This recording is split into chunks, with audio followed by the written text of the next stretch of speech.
My channel enjoy with Modi family. I hope आप सभी बढ़िया मस्त होंगे, मानसून को एंजॉय कर रहे होंगे। ओह वाह, क्या मेरे लिए सरगवा का सूप बना रहे हो? नहीं, तो आप बॉईल तो कर रहे हो सरगवा को?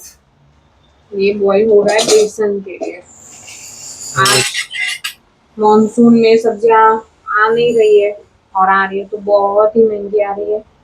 तो सरगवा पड़ा था तो मैंने और मम्मी ने सोचा कि बेसन बना लेते हैं, जो गुजराती ट्रेडिशनल एक सब्जी भी है।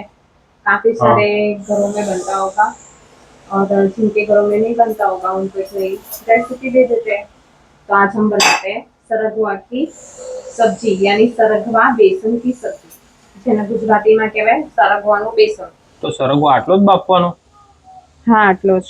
એ સરગવો જો આ રીતના એને એકદમ મેશ નથી કરવાનો, જેમ આપણે સૂપમાં કરીએ છીએ ને એવી રીતના થોડીક થોડીક ચડી જાય ને સિંગ, એટલે ગેસ બંધ કરીને અને એને કાઢી લેવાનો, નહીં તો એ પાણીમાં રહેશે ને તો બી ઓગળી જશે। હા, કેમ કે બેસનના સરગવો છે ને આપણે જેમ દાળમાં નાખીએ, સંભારમાં નાખીએ એટલે કેવી રીતના ચૂસીએ એવી રીતના ચૂસવાનો છે, એની મજા જ અલગ છે। એટલે આટલો અધકચરો જ બાફવાનો અને પછી એને ઓસાઈ દેવાનો। તો હવે આપણે બેસનની તૈયારી કરીએ। તો એના માટે આપણે બોલાવવા પડશે આપણા રમીલાબેન। મમ્મી, અમુક ટ્રેડિશનલ જે વાનગી છે જે મેં પહેલા બી કીધેલું કે મમ્મી જ બનાવે છે, તો બેસન બી આપણા પરમ પૂજ્ય માતાશ્રી જ બનાવશે, કેમ કે એના એક્સપર્ટ છે। મારે ઘણી વખત જાડું થઈ જાય, ઘણી વખત પાતળું રહી જાય એવું થાય છે, એટલે આપણે એક્સપર્ટીઝ સાથે જ શીખીએ। સરગવાનું બેસન, તો એના માટે આપણે સૌથી પહેલા સરગવો તો બાફી દીધો। હવે એક કઢાઈમાં વઘાર મૂકી દીધો છે અને મીનવાઇલ બીજી બાજુ છાશ લેવાની, ખાટી મોળી જેવી તમને ભાવે એ લઈ શકો, કેમ કે બેસનમાં કોઈ ના હોય પર્ટિક્યુલર ટેસ્ટ, ખાટું મીઠું હોય તો ખાટી છાશ હોય તો ગોળ થોડોક વધારે નાખવાનો। અને 2 વાટકા જેવું બેસન લઈ લીધું છે અને એની અંદર બધા મસાલા કરી દેવાના। 2 ચમચી મરચું, ચમચી 1.5 ચમચી દાણા જીરું નાખવાનું, પછી અજમો નાખવાનો, ચપટી હિંગ, સાધારણ હળદર, હવે એને પછી મીઠું નાખો, આપણે વિસ્કરથી મિક્સ કરી દઈશું। પછી થોડો ગોળ નાખવાનો, પછી એને હલાવી દેવાનો, ચપટી રહી નાખવાની, પછી સૂકું મરચું, લીલું મરચું, લવિંગ,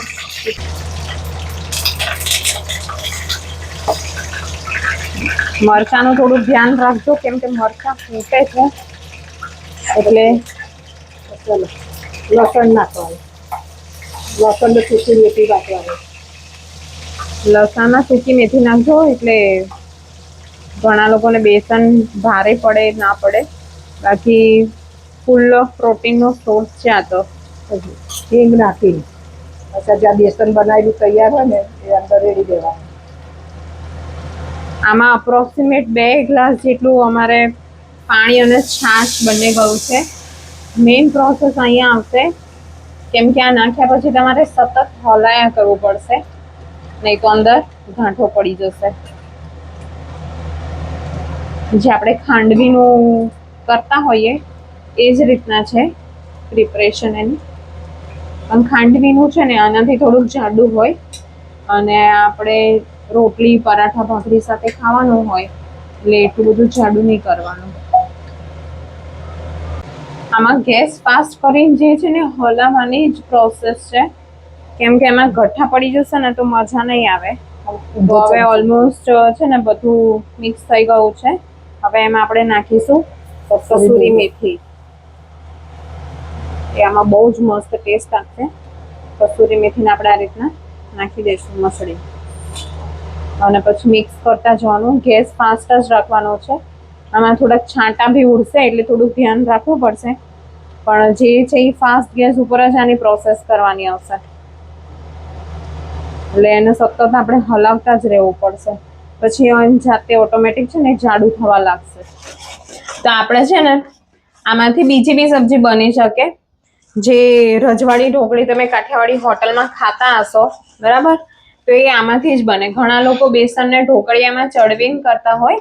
અધરવાઇઝ જો એવી રીતના ના કરવું હોય, તમારે ક્વિક રેસીપી જોઈતી હોય રજવાડી ઢોકળીની, તો આ જે બેસન આપણે બન્યું ને એના ડીશમાં ઠારી દેવાનું, અને પછી એ ઠંડુ પડે ને એટલે એના કાપા પાડી દેવાના. એટલે એમાં પછી આપણે ડુંગળી ટામેટું ને જે બેઝિક ગ્રેવી કરીને બનાવીએ એમાંથી રજવાડી ઢોકળી પણ થઈ જાય. તો આજે બી બનાવીને બતાવી દો ને આપણા વ્યુઅર્સને. ઓકે ચલો, તો મેં ડીશ એટલા માટે જ ગ્રીસ કરી દીધી જ છે ઓકે. કે આપણે પહેલા ડીશ છે ને આવી રીતના ગ્રીસ કરી દેવાની, અને આ રીતના કન્સિસ્ટન્સી થાય ને બેસનની, જાઓ આવું થાય ને એટલે એને આપણે કાઢી દેવાનું. એટલે ડીશમાં છે ને ઠંડુ પડશે ને મસ્ત ઠરી જ જશે. આપણે ચણાના લોટની કેક જેવું થઈ જશે. આ ઠરી જશે ને એટલે આમાંથી મસ્ત ચોસલા પડવા લાગશે, અને એકચ્યુઅલી સોફ્ટ બી લાગે. જે ઢોકળિયામાં આપણે ચડવીને કરીએ ને એ થોડી કડક થાય ઢોકળી, અને એકદમ સોફ્ટ ઢોકળી થાય. એને છે ને આવી રીતના પછી પ્રોપર આમ કરી દેવાનું, એટલે બધી સાઈડ વ્યવસ્થિત થઈ જાય. આ બેસન થઈ ગયું. હવે આ જો આપણે આ રીતના છે ને કન્સિસ્ટન્સી ચેક કરી લેવાની. આ રીતના થઈ જાય એટલે એમાં સરગવો નાખી દેવાનો, જે આપણે બાફી દીધો હતો ને, અને પછી એને થોડીક વાર ખાલી ચડવા દેશું અને મિક્સ કરી દેવાનો, એટલે બધો મસાલો સરગવામાં ચોંટી જાય. પછી ઉપર કોથમીર નાખવાની.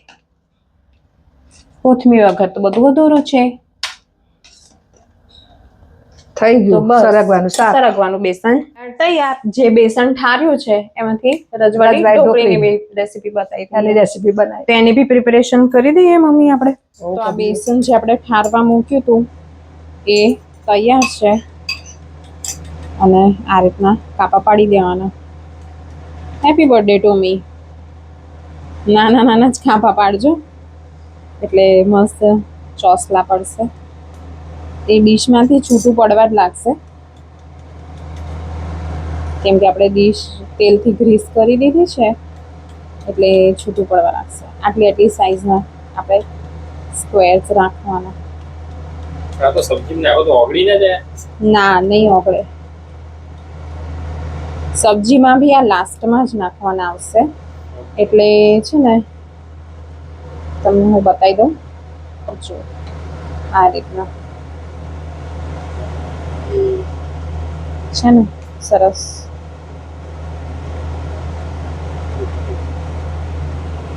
બસ આને લાસ્ટમાં જ નાખવાના, એટલે એ ઓગળી જ નહીં જાય. એ આગળ બતાવીએ. હવે તેલ મૂકી દેવાનું આપણે, એમાં રોઈ, પછી જીરું નાખવાનું, ચપટી. ઢોકળીમાં ટામેટા ડુંગળીની જે ગ્રેવી હોય, ગ્રેવી નહીં, આ રીતના છે ને એને એકદમ કદુસ કરી દેવાનું ચોપરમાં જ, જે હેન્ડ ચોપર આવે આ રીતનું એમાં જ. અને પછી આને આપણે આમાં બરાબર સંતળાવા દેવાનું છે તેલમાં. તો હવે મમ્મી બેઝિક બધા મસાલા આપણે કરી દઈએ. રોઈ ફૂટી ગઈ છે. હવે એની અંદર લીમડો, લીલું મરચું, તજ, લવિંગ, તમાલપત્ર, પછી હિંગ નાખવાની. પછી આ લસણ નાખો.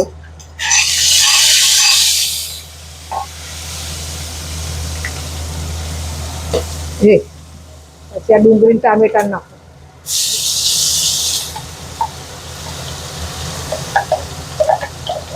ધાણા જીરું નાખવાનું 2 ચમચી. પછી લાલ મરચું 2 ચમચી. આ થોડુંક સ્પાઈસી હોય ઢોકળી, એટલે જો તમને તીખું ભાવતું હોય તો થોડુંક મરચાનું પ્રમાણ વધારે રાખવાનું. પછી મીઠું નાખવાનું. મીઠું તો જ્યારે જો ખારું મોડું જે ખાવું એ રીતનું નાખો. મીઠું સ્વાદ અનુસાર. આને હવે બધા મસાલા અને બધું એક સાથે આ રીતના બરાબર ચડવા દેવાનું. ડુંગળી અને ટામેટા જ્યાં સુધી સોફ્ટ ના થાય ત્યાં સુધી એને બરાબર ચડવા દેવાના. અને પછી આપણે નાખીશું એમાં દહીં. તો જો આમાંથી હવે તેલ છૂટું પડવા લાગ્યું છે, સાઈડમાં તમે જોઈ શકો અહીંયા વચ્ચેથી બી. તો હવે એની અંદર આપણે નાખી દઈશું દહીં. દહીં તમે ખાટું મોળું ગમે તે લઈ શકો, પણ સહેજ ખટ મીઠું હોય તો સારું લાગશે. દહીં ને ફાતી શું થાય? ટેસ્ટ સરસ આવે. દહીંને પહેલા ના નાખતા, નહીં તો દહીં છે ને સબ્જીમાં જઈને ને ફાટી જશે. એટલે જ્યારે સબ્જી ડુંગળી ટામેટું ને ચડી જવા આવે ને ત્યારે જ દહીં એમાં નાખવાનું. અને હવે એમાં નાખીશું આપણે કસૂરી મેથી.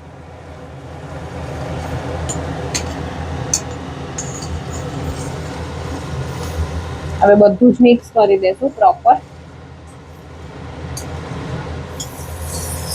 તેલ છૂટું પડી ગયું, મસ્ત તેલ છૂટું પડી ગયું છે અને આપણી ગ્રેવી એકદમ મસ્ત તૈયાર છે. હવે અંદર હવે આની અંદર આપણે નાખી દઈશું ઢોકળી. આપણે ઢોકળી થાળી હતી એ.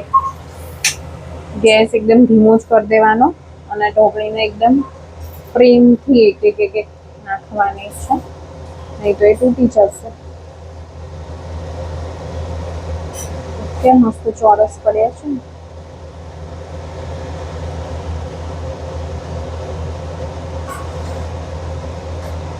તો આપણે એકમાં 2 રેસીપી તૈયાર છે. આ રીતના બેસન બી બનાવી શકાય, એમાંથી આ રીતના ઢોકળી બી બનાવી શકાય. તો આપણે ઢોકળી નાખી દીધી છે. બસ પછી આને એક વખત જ આ રીતના મિક્સ કરી દેવાનું એકદમ પ્રેમથી. ઢોકળી ભાગી ના જાય એવી રીતે. તો આપણું ઢોકળીની સબ્જી તૈયાર છે. રજવાડી ઢોકળી. હા, રજવાડી ઢોકળી. સરગવાનું શીખ અને રજવાડી ઢોકળી એક જ વસ્તુમાંથી 2 વસ્તુ થઈ.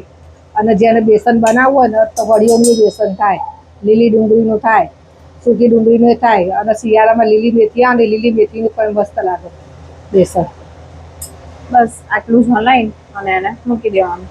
તો એક બાજુ આપણું બેસન પણ તૈયાર, રજવાડી ઢોકળી તૈયાર અને રજવાડી ઢોકળી પણ તૈયાર. તો એકમાં 2 રેસીપી એન્ડ એ બી ક્વિક. આવી જાઓ અમારી સાથે રજવાડી ઢોકળી અને સરગવાનું બેસન ખાવા. તો આજે આપણે શેના સાથે ખાઈશું? પરાઠા, રોટલી? રોટલી. ઓકે, ચલો તો હું રોટલી બનાવી દઉં. તો ગાઈઝ, આવા જ વિડીયો જોવા માટે અમારી ચેનલને લાઈક કરો, શેર કરો અને સબસ્ક્રાઈબ કરો. અને જેવી રીતના તમે અમને 1K સુધી પહોંચાડ્યા એવી જ રીતના તમે અમારા વિડીયોને લાઈક કરતા રહો.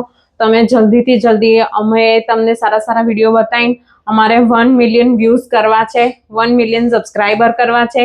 સો અત્યાર સુધીના સપોર્ટ માટે થેન્ક યુ સો મચ. તો મળીએ નેક્સ્ટ વિડીયોમાં નવી રેસીપી સાથે, નવા લોકેશન સાથે, યા તો ફિર નવા આઈડિયા સાથે. ત્યાં સુધી બાય બાય. રાધે રાધે. રાધે રાધે. જય શ્રી કૃષ્ણ. આવજો.